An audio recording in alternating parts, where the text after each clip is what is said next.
Muito bom dia para você da nossa TV Norte Amazonas, onde nós estamos todos os sábados às 7h30 da manhã. E sempre com um assunto muito bom. E agora então que a gente está caminhando bastante por esse lado dos médicos, nós já temos uma identidade com esse segmento. E agora a gente está aprimorando ainda mais. Hoje, com a honra e o prazer de estar com a professora doutora Cristina Mello, que é gastrohepatologista. E o nosso assunto hoje é bastante importante, porque quem não tem problema de estômago, é que eu comi, fiquei empachado, eu comi, estou com uma azia monstra. Vamos falar um pouco disso, vamos fazer aqui uma mini consulta. Doutora, muito obrigado pela gentileza de estar conosco, fico muito feliz quando a senhora aqui está, porque a gente sabe que são informações preciosas. Então, vamos conhecer o nosso estômago, coisa que muita gente sabe, só pegar lá o sorrisal, pegar não sei o quê, e tomando e sem saber o porquê. Como é que essa coisa acontece dentro do estômago? Obrigada, Edson, por estar feliz. aqui mais uma vez, nesse programa que é uma tradição da nossa sociedade amazonense, né? É uma honra para mim, cada convite, retornar ao programa e poder contribuir, né? A senhora só não está em todos os programas porque a senhora não quer. Porque... Eu agradeço grandemente. E eu queria ressaltar essa vinda de vocês para a área da saúde. É tão bacana receber o feedback das pessoas que nos assistem, né, dos teus telespectadores, comentando e vendo que as informações que não só eu, mas os outros colegas deixam aqui, contribuem tanto para a saúde da nossa população amazonense, né? Nós sabemos o quanto que as informações são valiosas e a gente vai, assim também, salvando vidas ao longo dessa caminhada. E orientando, né, doutora, que é o principal, porque às vezes você acomete de uma doença que você podia ter evitado, simplesmente lavando as suas mãos, lavando o alimento que você vai ingerir. Então, essas pequenas coisas faz uma diferença muito grande. Grande diferença. Mas então voltamos para o estômago. O estômago entra nesses cuidados também, né? A gente deve ajudar o nosso estômago. O nosso estômago tem um papel fundamental na nossa teoria, né? Da nossa evolução da espécie, porque ele funciona exatamente como um isolante do meio. Então a gente ingere um alimento que nem sempre está ali preparado de forma adequada. E ele serve justamente, uma das funções é esterilizar aquele alimento. E possíveis bactérias, parasitas que estejam ali, não nos cause mal. Então o ácido presente no estômago, para alguns que é um grande vilão, para nós, né, da área da saúde, nós valorizamos muito. Que bom que tem ácido, que bom que o nosso estômago é ácido. Porque esse ácido tem um papel fundamental na nossa sobrevivência mesmo, do dia a dia. É que a gente não pega uma infecção em qualquer alimento ali que a gente, né, faça a ingesta, que não estava ali preparado de forma adequada. Então, esse meio ácido é muitas vezes entendido como negativo. A gente tem que neutralizar o ácido, tem que tomar medicações para neutralizar essa acidez, mas não, ela é benéfica. Estando ela dentro do estômago, ela é capaz de nos proteger contra várias doenças, especialmente as doenças infecciosas. Bom, gente, tá vendo só? Eu falei para vocês que era uma mini consulta, mas é verdade. A gente vai vamos levando aqui. Bom, a gente sabe também que a boca é um lugar de muitas bactérias e muitas outras coisas. A gente pensa que a nossa boca é limpíssima, mas até onde eu sei, não é. Me corrija se eu estiver errado. E, consequentemente, as bactérias vão tudo para o estômago. Que trabalho esse então, hein, doutora? O estômago tem que fazer para conseguir identificar, equilibrar ou eliminar essas bactérias, né? Selecionar. Então, o nosso corpo, ele tem mesmo, a gente tem uma microbiota, uma antiga flora bacteriana extensa. A nossa pele, a gente tem as bactérias muito próprias da pele, as nossas cavidades também, na boca, no estômago, no intestino. Então é esperado, é natural que a gente tenha as bactérias. Elas são bactérias do bem que nos ajudam também. Mas se a gente tem uma quantidade a mais, ou uma bactéria que de forma indevida não era para estar naquele lugar, então a gente vai ter a doença, né? Mas nós temos essas bactérias, elas fazem parte do nosso corpo. É importante que a gente entenda isso. E no estômago não é diferente. Agora existe uma bactéria que é a famosa ali, né? Que pode causar doenças no estômago, que tem um nome bem grande, que é Helicobacter pylori. A gente abrevia e chama de H. pylori, né? Essa H. pylori, ela é detectada assim, há milhares de anos na exumação de múmias, né? E a gente vê que ao longo da evolução, muitas vezes ela convive dentro do nosso estômago de forma comensal, de forma saudável. Mas aí tem uma proporção de pessoas, até por uma condição genética, em que essa bactéria ela vai ser agressiva. Ela vai causar problemas como, por exemplo, câncer de estômago, úlcera de estômago, né? Úlcera gástrica, úlcera duodenal. E aí, quando a gente tem essas condições, aí sim a gente deve pesquisar e tratar a bactéria, né? Doutora, então, como a gente fala muito de prevenção, então, qual é o sintoma que o paciente vai sentir que tem logo que procurar um profissional para ver o porquê daquilo? O que o paciente vai ter como primeiro sintoma que está desenvolvendo um H. pylori? Os sintomas eles são muito vagos, mas o que é o alerta principal é aquele sintoma que não melhora, um sintoma que volta, né? Porque é muito comum no dia a dia a gente comer alguma coisa e ter uma má digestão, e aí volta a repetir aquele alimento e volta a ter uma má digestão pontual. Mas se essa má digestão começa a acontecer de forma contínua, que não passa, que no dia seguinte está pior, esse é o momento de procurar o atendimento, de procurar saber o que está, né, passar em consulta médica, ser examinado, ouvir a opinião de um médico, porque isso sim pode estar acontecendo, algum problema mais sério no estômago. Outros sintomas, por exemplo, a presença de anemia, isso pode indicar que o estômago está sendo acometido, por exemplo, como uma úlcera ou até um tumor. Emagrecimento de forma não intencional, então mesmo se alimentando adequadamente, começa a perder peso, né?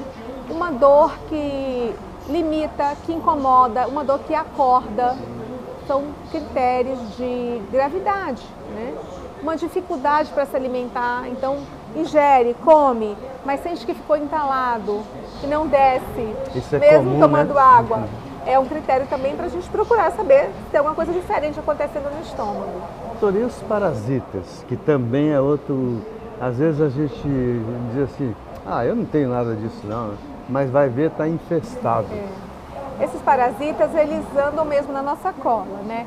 E existe uma recomendação da Organização Mundial de Saúde que nós que moramos em países, né, em desenvolvimento, que a gente já tem algumas áreas de saneamento precário, que a gente uma vez por ano use medicamentos para parasitoses intestinais, como uma forma de prevenir e tratar possíveis parasitoses. Para identificar esses parasitas é um tanto difícil, né? Porque tem que ser na hora certa, né? A hora que ele está desovando, a hora que, enfim.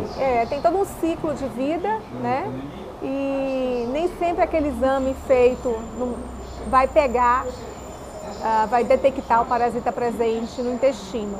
Então é recomendado que uma vez por ano a gente use um antiparasitário de ampla cobertura para pegar assim aqueles mais comuns. Então, cigarros e bebidas. O que esses dois fazem dentro do estômago? Que mal que eles causam? É difícil defendê-los, né? São sempre vilões. Então, para o estômago não é diferente, né? O cigarro, ele coloca num risco aumentado de câncer de estômago, né? Não é só de pulmão, que a gente conhece que o cigarro faz mal para o pulmão, tem toda uma relação, né, do consumo, do hábito de fumar e doenças do pulmão, mas também para o estômago ele é um vilão no sentido de potencializar o risco de câncer. Então, não só para o estômago, mas para todo o trato digestivo, né? Então, o cigarro realmente não dá para defender, a gente recomenda que não fume e não beba. E a bebida alcoólica também vem nessa corrente, né? É o excesso, o uso diário, isso é nesse ponto que começa a se tornar preocupante. Então, um consumo eventual, um consumo social, É saudável, né? É saudável, não traz malefícios e os benefícios até são até questionáveis. Pode piorar um estômago, mas você melhora uma cabeça, você melhora um relacionamento, você melhora uma série de coisas. Mas um social, né? Está dentro do recomendado, é viável. Mas quando esse consumo começa a se tornar diário, aí é que vai trazer problemas não só para o estômago, como para outras partes do corpo também, o pâncreas, o fígado, o cérebro, o coração. Ninguém vai gostar desse consumo diário de álcool, que preocupa muito. Então vamos mudar lá para o intestino. Então, os parasitas intestinais. Os parasitas intestinais, eles... a gente tem uma microbiota, né? A gente tem uma antiga, o termo antigo era flora intestinal, agora é a microbiota intestinal, um termo mais atualizado. Então a gente tem aquelas bactérias do bem, tem as bactérias que nos protegem. Quando a gente tem bactérias que não fazem parte do nosso intestino e entram, né, se a gente faz uma ingesta alimentar de alguma bactéria que não é natural do nosso corpo, a gente vai ter então problemas de infecções intestinais, de dores, de desconforto, de idas mais frequentes ao banheiro, da evacuação se tornar líquida, né, eventualmente até ter sangue, muco nessas fezes. É quando a gente tem que ficar atento com a necessidade de procurar um atendimento médico. E os parasitas, eles também são de veiculação hídrica, alimentar, né?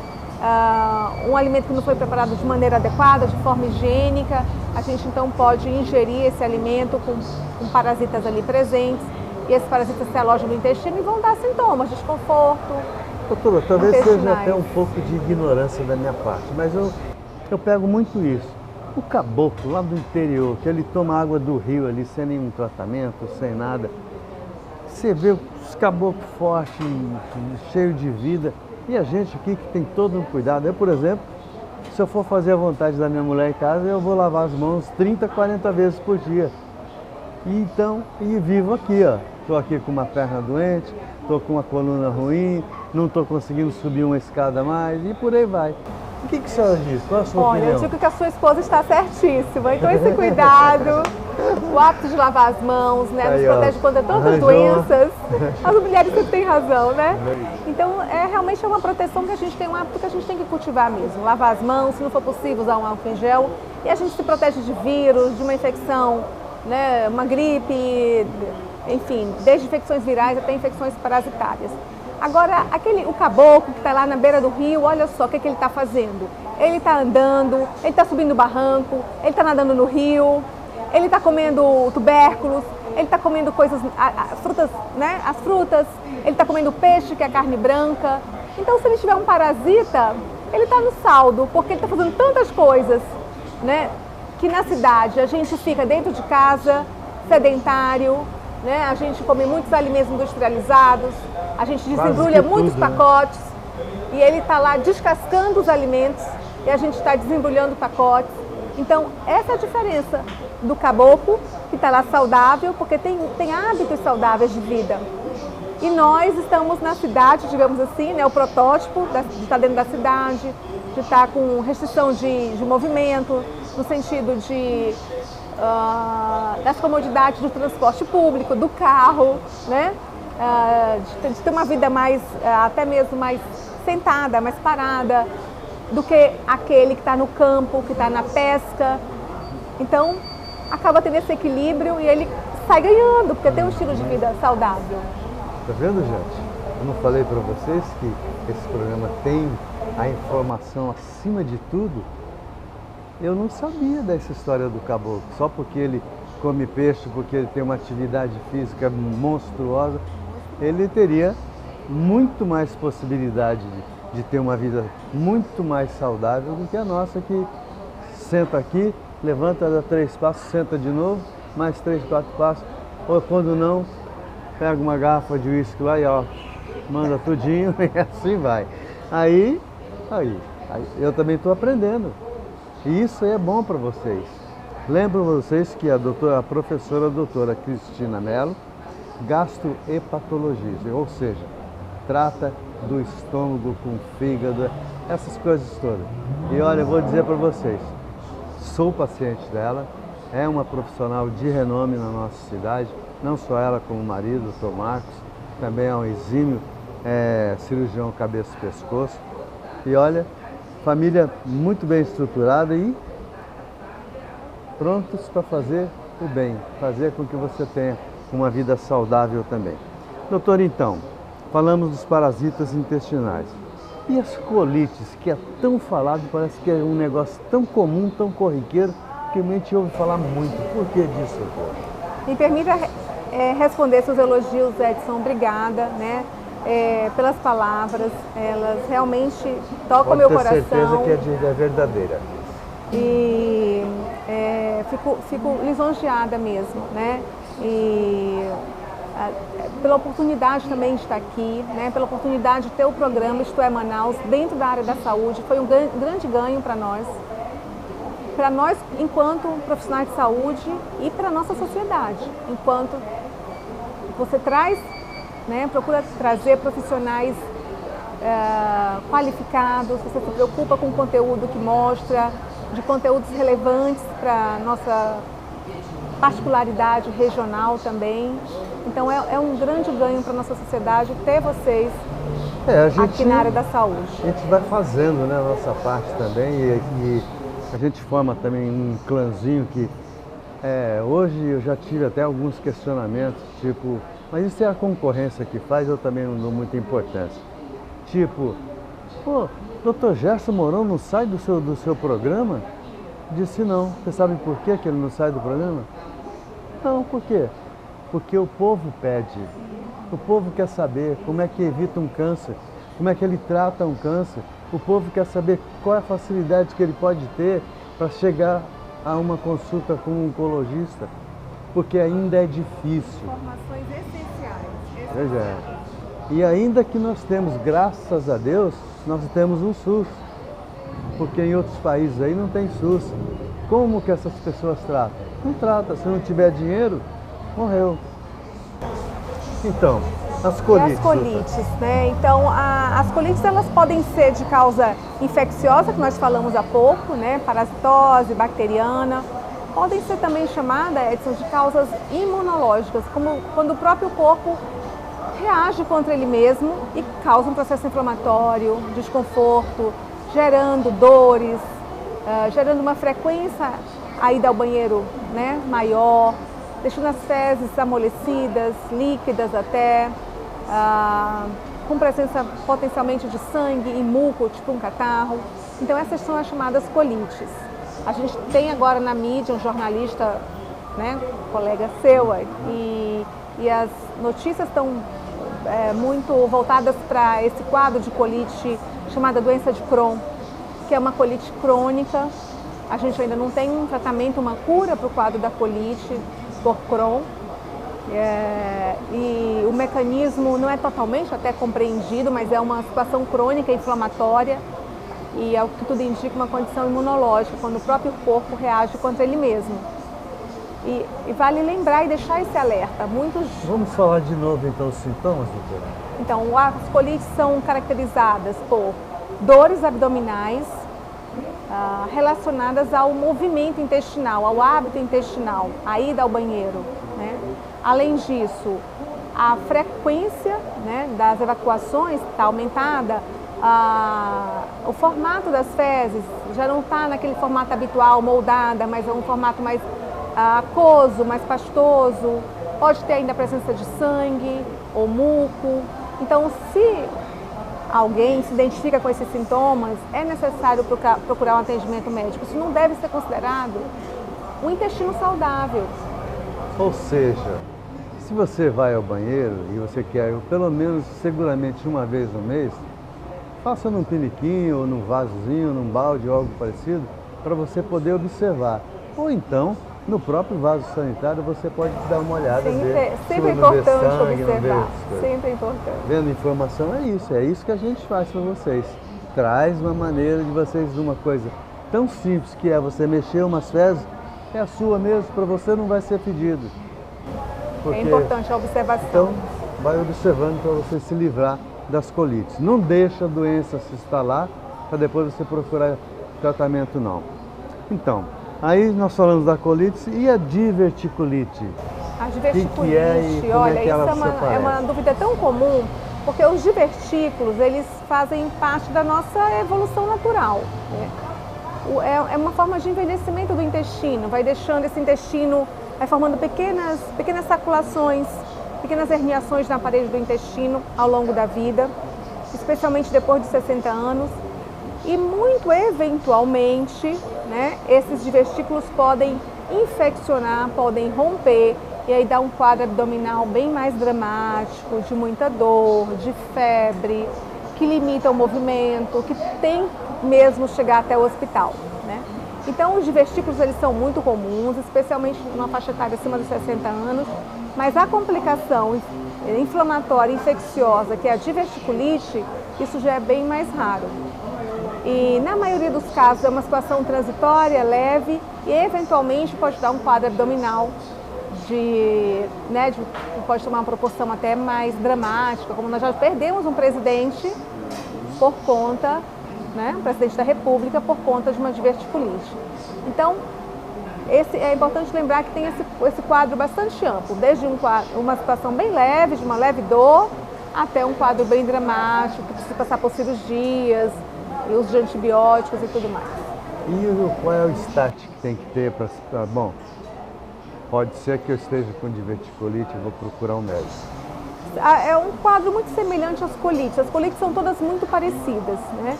Mas sempre que esse quadro abdominal é um desconforto, uma dor que não passa com qualquer analgésico tomado em casa, uma frequência intestinal aumentada, ou até o contrário, o intestino parou de funcionar, você parou de ir ao banheiro, associado à dor abdominal, a febre. Esses são os sintomas que levam a gente a pensar numa diverticulite. E aí é necessário mesmo procurar atendimento médico, passar no exame físico, né, conversar com o seu médico e dizer o que está sentindo, que ele vai poder te ajudar. Então, vamos agora falar da parte hepática, que isso aí eu sei que a senhora é especialíssima. O que é, então, o que temos quando vamos falar de a parte hepática? Olha, o fígado, ele é responsável por tantas funções, né? Eu vou citar aqui algumas, o pessoal levar a gente mais a sério. Vamos lá, podemos citar? Olha, o fígado participa da coagulação do sangue. Então, se a gente se machuca ali, também, né? Batemos ali o pé, sangrou. Daqui a alguns segundos já para o sangramento, já tem um coágulo, pronto, é o fígado que produziu os fatores da coagulação e mandou lá para o pé para parar o sangramento. O que mais? Ele participa da formação de anticorpos que nos protege contra vírus, bactérias, que matam esses agentes que querem nos infectar por algum motivo. Ele participa da produção de proteínas que vão formar os nossos músculos. Né? Então, que dão a nossa sustentação do corpo. Gente, olha só a importância do fígado, hein? Vamos eu cuidar bem pasma dele. Aqui, né? Participa da produção da bile, que faz parte da digestão, né? Então ele participa da digestão dos alimentos, especialmente das gorduras. Além do filtro, né? Ele é um filtro, tudo que a gente põe na boca vai passar lá pelo fígado, né? Aqui do lado direito, do abdômen. Então, ele tem papéis assim super sofisticados, né? Uma tecnologia de última geração que nos protege, nos mantém vivo aí. Doutora, no passado, não muito distante, a gente ouvia muito isso. Pô, vou já tomar uma injeção pro meu fígado ali que tá ruim, ou então vou tomar um Epocler aqui que meu fígado tá ruim. Isso procede ainda nos tempos de hoje? Bem lembrado. Essa é uma dúvida tão comum do dia a dia mesmo, Edson, do consultório. Obrigada pela pergunta. O estômago e o fígado, eles ficam assim colados, né? Bem próximos mesmo. Então, muito da má digestão do estômago, relacionado por uma noite que comeu a mais, que bebeu a mais, o fígado leva a culpa. Na verdade, o fígado, ele sofre em silêncio. Essa é uma frase de um professor da hepatologia. O fígado sofre em silêncio, ele não vai dar sintomas, em raríssimas exceções. Então, esse mal-estar do dia a dia, de uma alimentação mais pesada, ela é do estômago, né? E não necessariamente do fígado. O fígado, ele é silencioso. Quando ele vai dar algum mal-estar, já é uma fase muito avançada. Por isso que a gente tem que ficar atento, fazer os exames de rotina, para ver se não está acontecendo nada no fígado. A gente tem um grupo de condições, né, que levam a um risco maior de doença do fígado. Vou citar aqui para quem está nos assistindo ficar atento e saber que precisa passar em avaliação para uma possível doença hepática, né? Os diabéticos. Quais são essas doenças hepáticas? A gente está aqui, estou mais sinalizando para as condições da gordura no fígado, da esteatose hepática, né? Que é uma causa que vem crescendo no mundo inteiro. É uma verdadeira epidemia de esteatose, de Qual gordura é o mal no que fígado. traz isso para o organismo? Essa gordura, Edson, ao longo dos anos, ela vai pouco a pouco inflamando o fígado e vai limitando esse funcionamento que é tão importante Ou seja, dessa glândula. deixando de ser o filtro. Deixa de ser um filtro, deixa de nos proteger de infecções, deixa de produzir as proteínas dos nossos músculos, vai perdendo pode perder o seu funcionamento. Claro que não são todos os pacientes que vai acontecer, mas é preocupante. Em torno de 1/3 daquelas pessoas que têm gordura no fígado vai ter uma doença progressiva ao longo dos anos. E aí tem um grupo que tem um risco maior. Então, por exemplo, os diabéticos têm que ficar atento com a saúde do seu fígado. Quem tem colesterol alto, quem tem pressão alta, são situações que sinalizam com um risco de ter doença do fígado maior, né? Quem está acima do peso, né? Situações em que existe um hábito de uma ingesta alcoólica diária. A gordura no fígado é prejudicial. A gordura no fígado é prejudicial. Eu tenho ouvido no consultório, Edson, assim, uma frase: mas doutora, todo mundo tem. E o fato de ter se tornado tão comum, não é todo mundo, mas 1/3 das pessoas tem, 1/3 dos adultos tem gordura no fígado, e é bastante comum, então é 30%, 35%. Nem por isso está sendo uma situação benigna. Muito pelo contrário, a gente está vendo os números crescentes de cirrose decorrente da gordura no fígado. Doutora, e as hepatites? O que é? Como é que se pega uma hepatite? Como é que a gente tem que tratar?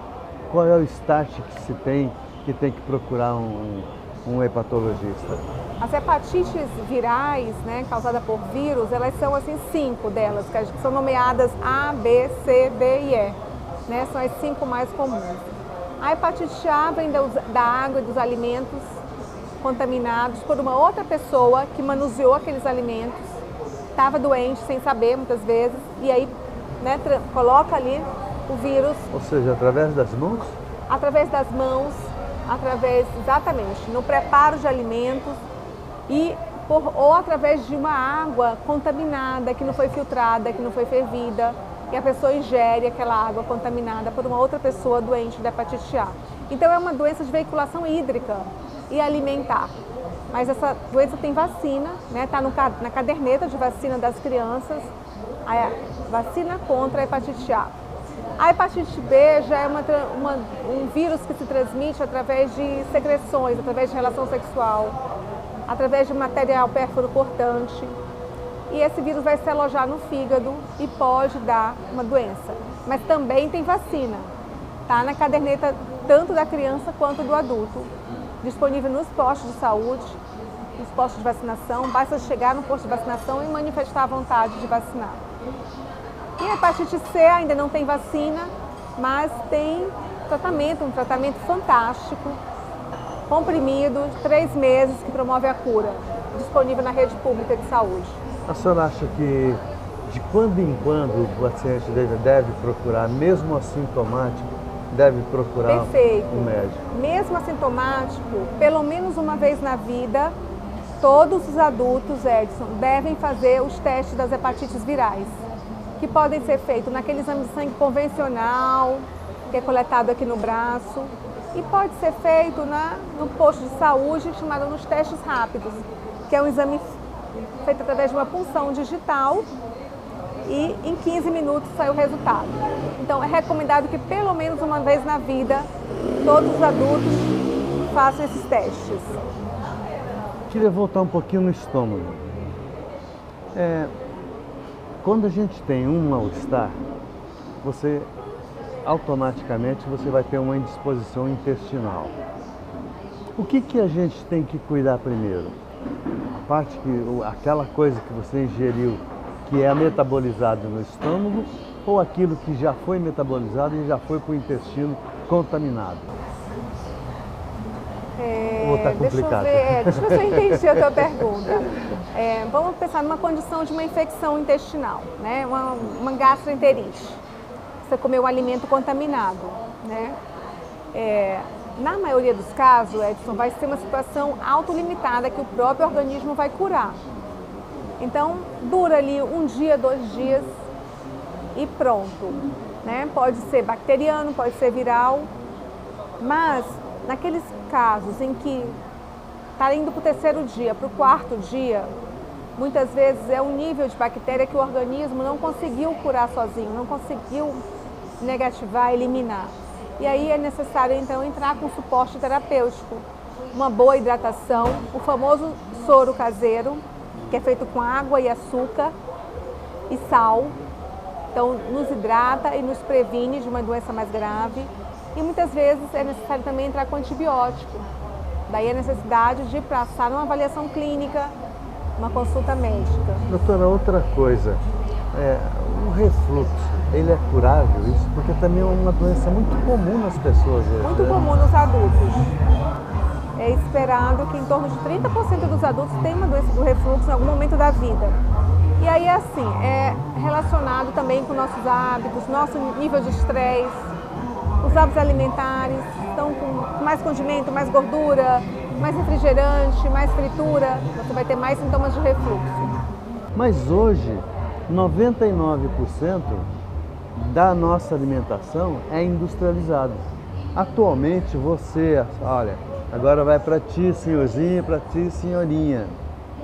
Quando a senhora for ao supermercado, independente de qual deles, olhe bem no arroz que você vai comprar, olhe bem no feijão que você vai comprar, porque os supermercados estão vendendo arroz já cheio de larva.